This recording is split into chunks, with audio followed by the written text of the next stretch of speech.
সাথী cookie চ্যানেলে সবাইকে welcome. গরমের দিনে শরীর ঠান্ডা রাখবে এরকম জিনিস আমরা খেতে খুবই কিন্তু ভালোবাসি। সেই কথা ভেবে আমি নিয়ে এলাম এই মৌরি পটল। মৌরিও ঠান্ডা, পটলও ঠান্ডা, সেই জন্য এটা বানানোর জন্য কী কী লাগছে সেটা দেখে নিয়ে যাক। এখানে আমি একটু পটলটা বেশি নিয়েছি, হাফ করে কেটে নিয়েছি। দেখো পটলটা মধ্যে 1 চামচ নুন, হাফ চামচ হলুদ, নুন হলুদে এটাকে ভালো করে মাখিয়ে নেব। অনেকে পটল ভাজার সময় তেল গরম করার পর পটলটা ডাইরেক্ট দিয়ে দেয়, সেইভাবে যদি পটল ভাজে সেটা কিন্তু অতটা খেতে ভালো লাগে না। সেই জন্য অবশ্যই পটলগুলো কেটে নেওয়ার পরে এইভাবে নুন হলুদ মাখিয়ে নেবে, তাহলে খুব ভালো লাগবে খেতে। ভালো করে যে নুন হলুদটাই মাখিয়ে নিচ্ছি, এটা এক জায়গায় জমি না থেকে যায়। আর এই যে লাগছে আমি মিডিয়াম সাইজে 2-3টে আলু কেটে নিয়েছি লম্বা সাইজ করে। আমি 3টে আলু কেটে নিয়েছি। আর এখানে আমি যে প্যানে দিয়েছি যে আমি একটু মৌরিটা একটু বেশি কেটে নিয়েছি। আর তোমরা চাইলে দারচিনি দিয়ে দিতে পারো, আর আমি গোটা দেবো বলে এর মধ্যে দিচ্ছি না। মৌরিটা বেশি রোস্ট করে ভেজে না, ড্রাই হয়ে যাবে। 1 থেকে 1.5 মিনিটের মধ্যে এটাকে পেস্ট করে নেবে। আর দেখো আমি খুব সুন্দরভাবে আস্তে আস্তে মৌরিটা ভেজে নিচ্ছি। হ্যাঁ, আঁচটা একটু বাড়িয়ে দিলাম, আঁচটা আবার একটু কমাই ছিল, এই জন্য আঁচটা একটু বাড়িয়ে দিলাম। দেখো বেশি বেশি করছি না, হালকা বেশি করছি না। হয়ে গেছে আমার মৌরিটা ভাজা। দেখো কত সুন্দরভাবে মৌরিটা ভাজছি, কত সুন্দরভাবে তেলটা উঠছে। দেখো হয়ে গেছে আমার মৌরিটা ভাজা। আমি হালকাই দিয়ে লালও যায়নি, কিছু পড়েও যায়নি, কিছু হালকা হালকা ভেজেছি। খুব সুন্দর করে ভাজাটা হয়ে গেছে। দেখো খুব সুন্দর হয়েছে ভাজাটা। যে আমি একটা ঢেলে নিচ্ছি এটাকে একটু ঠান্ডা করার জন্য, কারণ আমি তো এটা মিক্সি থেকে গুঁড়ো করবো। আর তোমাদের যদি তেল থাকে বা আমাদেরটা থাকে ওইটাই তোমরা করতে পারো। আর ওই প্যানটার মধ্যে আমি তেলটাই দিয়ে দিলাম। তেলটা গরম হতে থাক, আর আমি ততক্ষণে এই মৌরিটা ঠান্ডা হয়ে গেছে, আমি মিক্সারে পেস্ট করে দেবো। আমি মিক্সিতে বেটে নেব, মিক্সিতে আমি বেটে নেব। আর আপনারা শিলনোড়ায়ও বাটতে পারেন, আর যদি হামাদিসটা থাকে এর মধ্যে আপনারা পেস্ট করতে পারেন। আমি যে মিক্সিতেই পেস্ট করে নিচ্ছি, যখন মিক্সিতেই পেস্ট করে নিতে হবে কত সুন্দরভাবে। আর মৌরিটা যখন পেস্ট করছি না, খুব সুন্দর সেন্ট বেরোচ্ছে। মৌরির সেন্টটা সবারই ভালো লাগে না। এই মৌরি পেস্ট হয়ে গেছে, এর মধ্যে আমি ঢেলে নিলাম, একটা পাত্রের মধ্যে ঢেলে নিলাম। এবার খুব সুন্দরভাবে হয়ে গেছে, গুঁড়ো গুঁড়ো একদম মিহি হয়ে গেছে। আর এর মধ্যে আমি নিয়ে নিচ্ছি দুধ, 1 বাটি দুধ নিয়ে নিয়েছি। দেখো আর এর মধ্যে আমি কী কী উপকরণ লাগে সবগুলো আমি প্লেটে সাজিয়ে নিচ্ছি। দেখো প্লেটে করে আমি সব কিছু সাজিয়ে নিচ্ছি। এরকম 2টো কাঁচা লঙ্কা দিয়ে দিলাম, 2টো তেজপাতা, আর 1 চামচ মৌরির গুঁড়ো। তোমরা যদি মৌরিটা একটু বেশি সেন্ট লাগে, ফ্লেভারটা যদি খেতে চাও একটু বেশি দিতে পারো। আমি একটু বেশিই দিলাম, 1 চামচ দিয়েছিলাম। তোমাদের যদি কম মনে হয় তাহলে তোমরা কম হাফ চামচ দিলে হবে। আর একটু আমি লঙ্কা নিয়ে নিলাম, একটু লাল লঙ্কা নিয়ে নিলাম, যেটা ঝাল হয় যে লঙ্কাটা, ওই লঙ্কাটা নিলাম আমি। আমরা তো একটু ঝাল খাই, তোমরা যদি না ঝাল খাও 2টো কাঁচা লঙ্কা দিলেই হয়ে যাবে। আর আমি হাফ চামচ হলুদ নিয়ে নিলাম।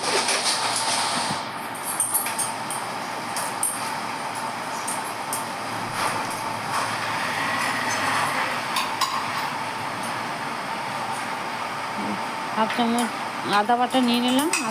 আদাটা আমি পেস্ট করিনি, একদম ওই ঝুরো ঝুরো ঝুরো টাইপের করেছি। তোমরা চাইলে পেস্টও করতে পারো, আমি পেস্ট করিনি।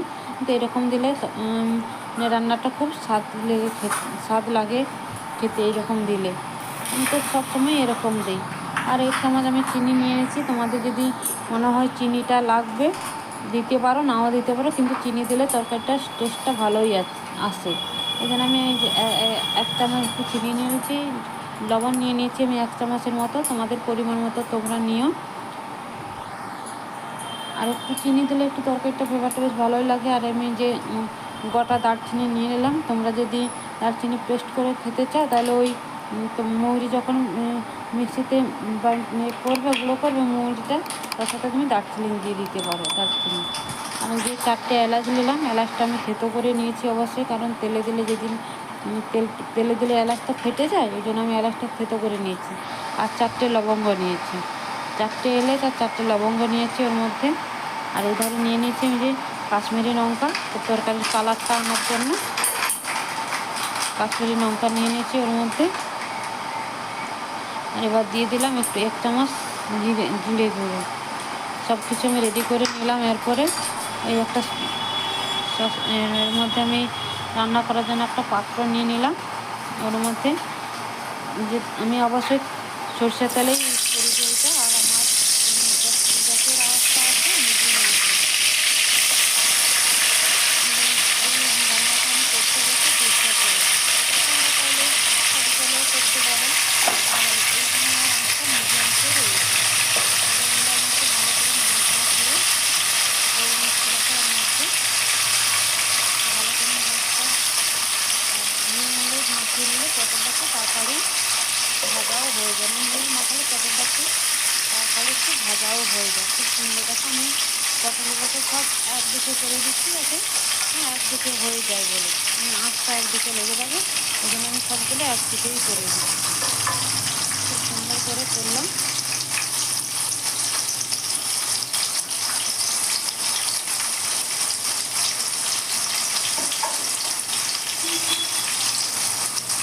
এর মধ্যে আমি এরপরে পটলটাকে নেড়ে নেব। এটাকে আমি করতে বাকি ছিল, এগুলো করে দিলাম। এরপরে এবার পুরো নেড়ে নিচ্ছি পটলগুলোকে। তারপর আমি ঢাকনা দিয়ে দেবো পটলটা। তারপরে পটলটা আমি ঢাকনা দিয়ে দেবো, কারণ পটলের যাতে ঢাকনা দিলে তাড়াতাড়ি হয়ে যাওয়ার জন্য।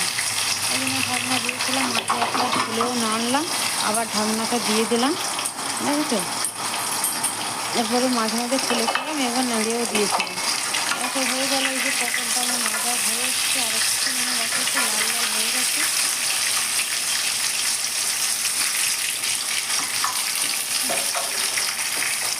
আমি একটু 2-3 মিনিট ঢাকা দিয়ে রেখেছিলাম, 2-3 মিনিট ঢাকা দিয়ে রেখেছিলাম। তারপরে আমি এটা ভাজা হয়ে গেছে, তারপরে আমি ওকে তুলে নিচ্ছি, তুলে সাইড করে রেখে দেবো।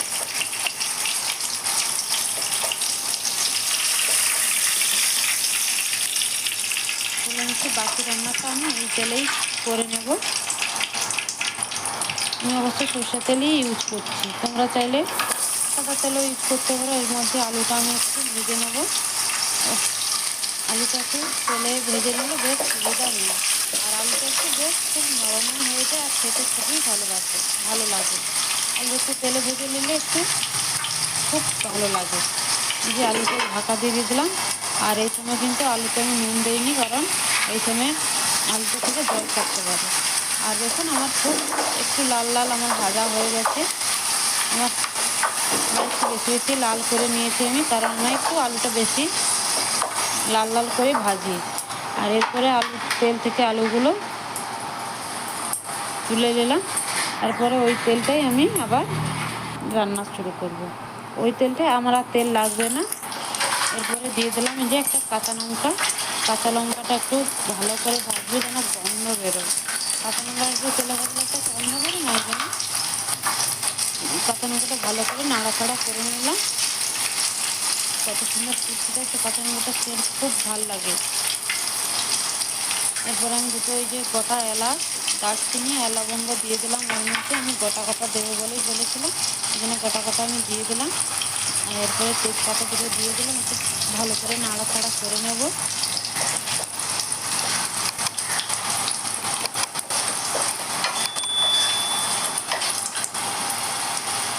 ভালো করে একটু নাড়াচাড়া হয়ে গেছে। গ্যাসটা কিন্তু মিডিয়ামে রেখেছি, একদম মিডিয়াম রেখেছি। এরপরে আমি একটু মৌরি গুঁড়ো দিয়ে দিলাম। মৌরিটা যে রেখেছিলাম ওইটা দিয়ে দিলাম। ওইটা দিয়ে আবার একটু নাড়াচাড়া করে নেবো। কত সুন্দর ফ্লেভার বেরিয়েছে। আর এটা তেলে দিলে না খুব সুন্দর একটা গন্ধ আছে, খেতে খুব ভালো লাগে। খেতে খুব ভালো লাগে এটা তেলে দিয়ে দিলে। তোমরা চাইলে হাফ চামচও দিতে পারো। আমি এরপরের মধ্যে একটু হলুদ দিয়ে দিলাম, এরপর একটু লঙ্কা দিয়ে দিলাম। দেখো খুব সুন্দর করে লঙ্কা দিয়ে দিলাম। এরপরে একটু কাশ্মীরি লঙ্কা দিয়ে দিলাম। এটা তো ঝাল হয় না, এটা কালার হওয়ার জন্য দিলাম, সুন্দর হয়ে কালারটা আসার জন্য, তরকারির জন্য, এই জন্য আমি দিলাম। আর এটাকে ভালো করে একটু নিচ্ছি, মশলাটাকে একটু ভাজা ভাজা করে নিচ্ছি। দেখো তো লঙ্কাটা দেওয়ার জন্য তরকারিটা কালার খুব সুন্দর চলে আসছে। গ্যাসটা কিন্তু মিডিয়াম করে রেখেছি। এর মধ্যে মশলাটা পুড়ে যাওয়ার জন্য আমি একটু জলটা দিয়ে দিলাম, মানে জল না দিলে মশলাটা কালো কালো হয়ে নিচে পুড়ে যাওয়ার জন্য আমি যে জলটা দিয়ে দিলাম একটু। জলটা না দিলে কিন্তু মশলাটা পুড়ে যাবে, কারণ অবশ্যই এই সময় জলটা দেবে, কারণ শুকনো মশলা কষলে তেতো হয়ে যায় মশলাটা। আর এর মধ্যে আমি যে আদা এক বেটে রেখেছিলাম, শুকনো আদা রেখেছিলাম, ওটা আমি দিয়ে দিলাম এর মধ্যে। এবং তরকারিটা কালার কত সুন্দর চলে এসছে। আমি 1 চামচ মতো আদা বাটাই দিলাম। আর এই রান্নাটা সম্পূর্ণ নিরামিষ হয়। এই রান্নাটা পেঁয়াজ রসুন কিচ্ছু ব্যবহার হবে না, আর খুব অল্প মশলার মধ্যে রান্না হয়ে যায়। খুব খেতেও খুব ভালো লাগে।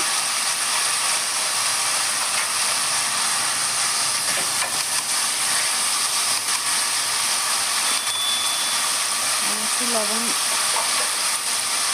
লবণ দিয়ে দিয়েছি একটু,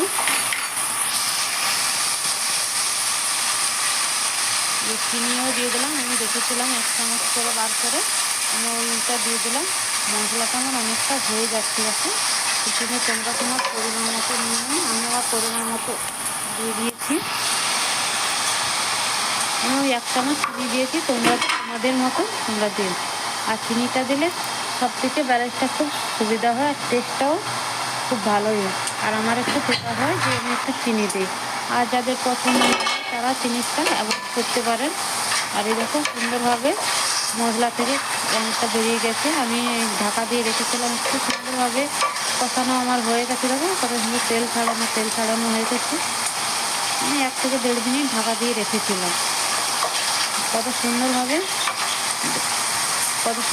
এই দেখো কত সুন্দর বেরিয়ে গেছে। এবার নাড়াচাড়া করে আর আমি 1 বাটি দুধ ব্যবহার করলাম এর মধ্যে। তোমরা নর্মাল দুধটাই ব্যবহার করলাম, নর্মাল যে দুধ হয় সেই দুধটা ব্যবহার করলাম। আর দুধটা দেওয়ার সাথে সাথে একদম গ্যাসটা হাই ফায়ারে দেওয়া যাবে না, একদম ফুল দেওয়া যাবে না। আমি একদম স্লো করে রেখেছি, কারণ দিলে কোনো সময় যদি দুধটা কেটে যেতে পারে।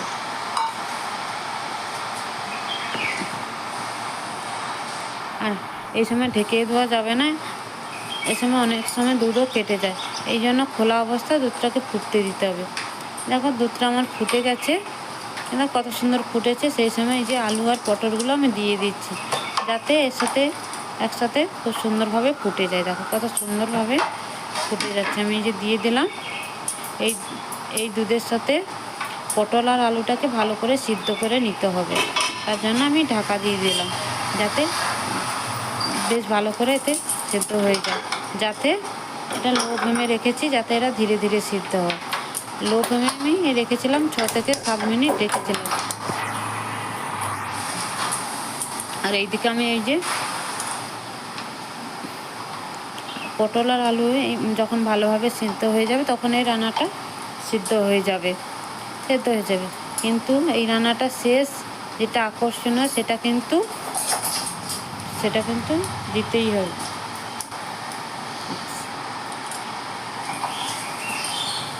এই যে আমি 1 চামচ ঘি দিয়ে দিয়েছি, আর ওর মধ্যে আমি একটু মৌরির ফ্লেভারটা একটু, এখানে রান্না যে শেষটা এটা কিন্তু দিতে হবে, না হলে রান্নার টেস্টটাই আসবে না। অবশ্যই আমি একটু ঘি বেশি দিয়েছি, তার মধ্যে মৌরিও দিয়ে দিয়েছি। আর তোমরা চাইলে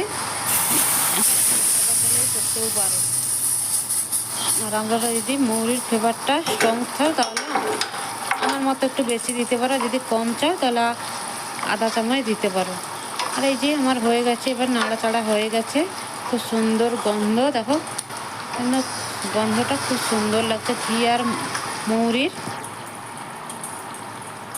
আর মৌরির যে মানে গন্ধটা, সেটা শুধু বাঙালিরাই বুঝতে পারবে। এরকম আমি একটু মিডিয়ামে হয়ে গেছে। এই যে এরপরে গ্যাসটা আমি অফ করে দেবো। এরপরে গ্যাসটা দেখো আমি অফ করে দেবো, এটা ঢাকা দিয়ে। দেখো আমি এইটাকে আমি ঢাকা দিয়ে রেখেছিলাম। এই যে 5 মিনিট রেখেছিলাম। এটা কিন্তু খুব সুন্দর হয়েছে, দেখো দেখতে খুব সুন্দর হয়েছে। আর আমি এর মধ্যে একটা পাত্রে ঢেলে নিচ্ছি। দেখো এই রেসিপিটা কিন্তু একদম ইউনিক, একবার বানালে কিন্তু একবার বুঝতে হবে যে এর স্বাদ কতটা সুন্দর। ভীষণ সুন্দর রান্না, কিন্তু এর স্বাদ অপূর্ব। অবশ্যই আপনারা বাড়িতে বানিয়ে খান এবং কমেন্ট করে জানিও যে আপনাদের কেমন লেগেছিল। আপনাদের যদি ভালো লাগে ভিডিওতে লাইক সাবস্ক্রাইব করে দিও।